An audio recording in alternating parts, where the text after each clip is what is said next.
रोजच्यासारखं आज पण सकाळी 5:30ला उठले. 5:30ला उठायचं कारण हेच की जास्त काही काम नसलं तरी सकाळी फ्रेश वातावरण असतं. त्यानंतर सकाळी लवकर कामं होतात आणि मग दिवस आपल्याला रिकामा गावतो.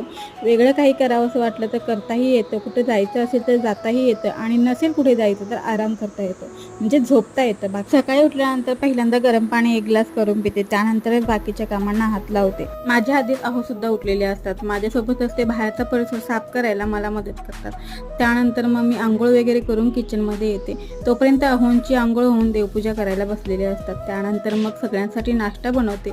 सगळ्यांचा नाश्ता झाला की मग मी देवघरासमोर आणि बाहेर दरवाजामध्ये रांगोळी घालून घेते आणि मग मी निवांत नाश्ता करते. आता नाश्ता झाला की मग दुपारच्या जेवणाची तयारी करते आणि मी आता सध्या चपाती बंद केलेली आहे, त्यामुळे बेसनचा पोळा मी माझ्यासाठी बनवलेला आहे. पूर्ण व्हिडिओ पाहण्यासाठी आणि माझं रोजचं रुटीन पाहण्यासाठी खाली दिलेल्या त्रिकोणवरती क्लिक करा आणि पूर्ण व्हिडिओ नक्की पहा. चला पुन्हा भेटूया नवीन व्हिडिओमध्ये.